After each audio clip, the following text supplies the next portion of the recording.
Assalamualaikum warahmatullahi wabarakatuh. Pagi ini kami akan memaparkan review jurnal yang berjudul Pengaruh Word of Mouth terhadap keputusan pembeli yang dilakukan survei pada Rumah Makan Kuah Asam Tenau, Kupang. Kami memiliki beberapa anggota, yaitu 6 orang.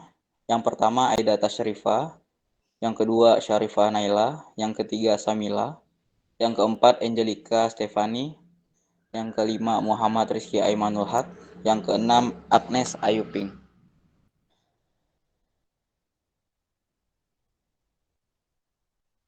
Pada pendahuluan jurnal tersebut, di sini terdapat perkembangan teknologi dan peningkatan taraf hidup masyarakat. Persaingan di dunia usaha semakin ketat untuk dapat memenangkan persaingan dan mempertahankan kelangsungan hidup. Jadi, perusahaan dituntut untuk mengembangkan strategi pemasaran yang tepat. Di Indonesia terdapat beraneka ragam usaha kuliner yang cukup bersaing dengan ketat, dan itu memiliki usaha yang harus diusahakan dengan tepat. Penulisan jurnal ini dilatar belakangi dalam rangka menyelesaikan tugas review jurnal untuk memenuhi salah satu tugas mata kuliah, yaitu teknik promosi dan produk pangan. Di saat kita membutuhkan sebuah referensi, yaitu jurnal sebagai sumber bacaan kita selain buku, sebaiknya kita terlebih dahulu mengkritisi jurnal tersebut agar kita mengetahui jurnal mana yang lebih relevan untuk dijadikan sumber bacaan. Maka itu kita mereview jurnal ini. Mungkin bisa hanya itu yang dapat saya sampaikan. Selanjutnya, Naila. Pada bagian studi pustaka, jurnal ini menjelaskan 3 hal, yaitu word of mouth, keputusan pembelian, dan hubungan word of mouth dengan keputusan pembelian. Yang pertama, word of mouth.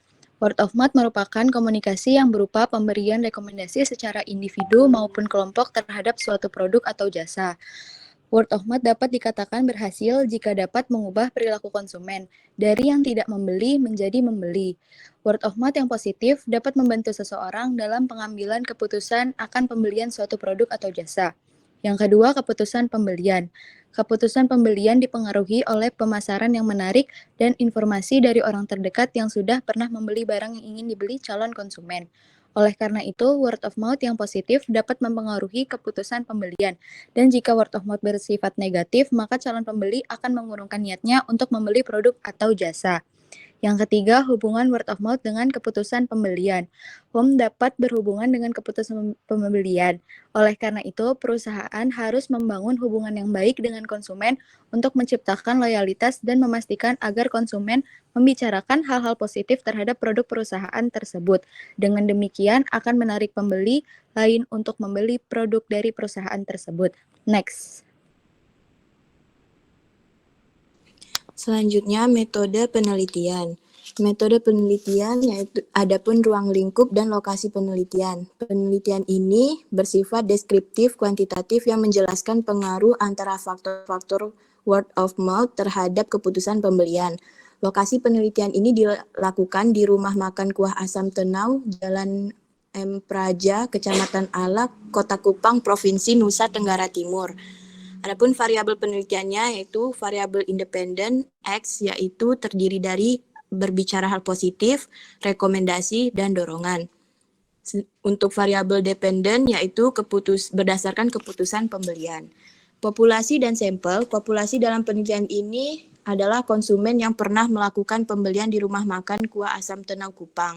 Sampel penelitian, peneliti mengambil sampel sebanyak 100 responden yang merupakan konsumen dari Rumah Makan Kuah Asam Tenau Kupang yang datang menikmati menu ikan kuah asam karena mendengar informasi melalui word of mouth dan secara kebetulan bertemu dengan peneliti pada saat melakukan pembelian di Rumah Makan Kuah Asam Tenau Kupang. Jenis data, data kuantitatif, yaitu data yang berbentuk angka atau bilangan.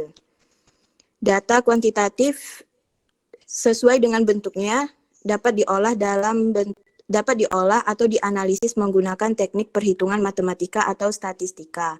Dan data kualitatif yaitu data yang berbentuk kata-kata. Data kualitatif diperoleh melalui berbagai macam teknik pengumpulan data, misalnya wawancara, analisis dokumen, diskusi terfokus, atau observasi.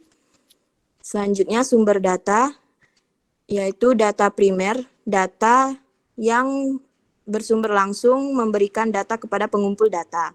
Dan adapun data sekunder, yaitu sumber yang tidak langsung memberikan data kepada pengumpul data. Selanjutnya akan dijelaskan oleh Agnes. Oke, teknik pengumpulan data. Yang pertama, kuesioner.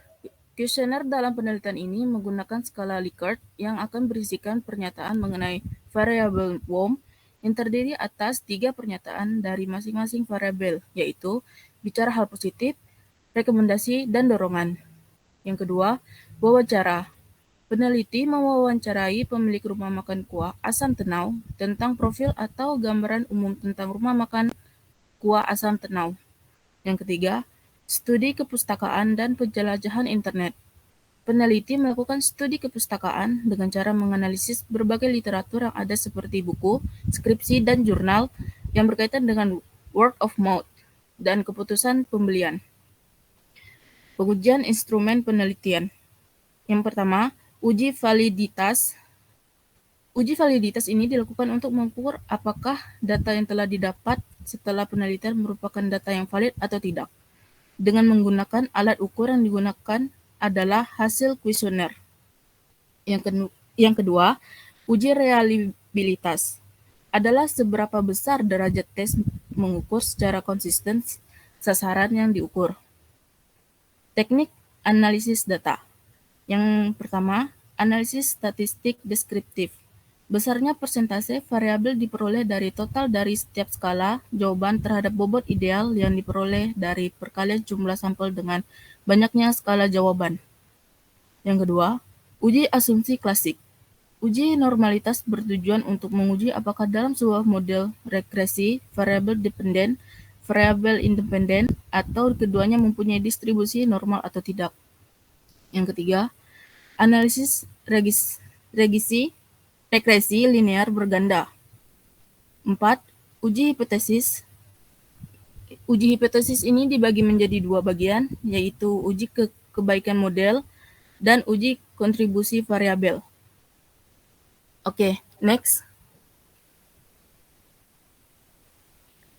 Dari hasil penelitian menunjukkan bahwa kebanyakan orang yang datang untuk makan di rumah makan kuah asam tenau adalah karena faktor 1. Pengaruh bicara hal positif, di mana alasan orang datang makan ke rumah makan kuah asam tenau karena mendengar informasi positif dari orang lain maupun kerabat atau keluarga. 2. Pengaruh rekomendasi. Rekomendasi dari orang lain membuat orang percaya dan ingin mencoba menu kuah asam tenau. 3. Pengaruh dorongan. Dorongan dapat diberikan melalui orang terdekat, yaitu motivasi dari keluarga atau kerabat untuk makan di rumah makan kuah asam tenau. Dorongan yang diberikan oleh orang lain dapat mempengaruhi seseorang dalam melakukan pembelian. Next. Nah, tiba pada kesimpulan dari jurnal ini, perusahaan harus memang membangun hubungan yang baik dengan semua konsumen guna menciptakan loyalitas, dan tentunya hal ini bertujuan agar pembicaraan setiap konsumen selalu positif terhadap produk dari perusahaan ini, yaitu kuah asam tenau. Pengembangan strategi pemasaran yang tepat juga sangat diperlukan agar mampu bersaing dan bertahan demi kelangsungan hidup. Menggunakan strategi word of mouth ini berhasil membuat orang-orang tertarik dan mencoba suatu produk. Pengaruh dorongan secara parsial terhadap keputusan pembelian. Dorongan ini juga dapat diberikan melalui orang terdekat dan yaitu dari motivasi keluarga kerabat untuk makan di rumah makan kuah asam tenau ini.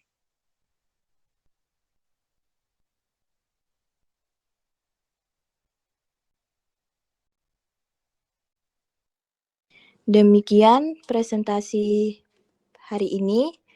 Mohon maaf apabila ada kesalahan. Kami akhiri. Wassalamualaikum warahmatullahi wabarakatuh.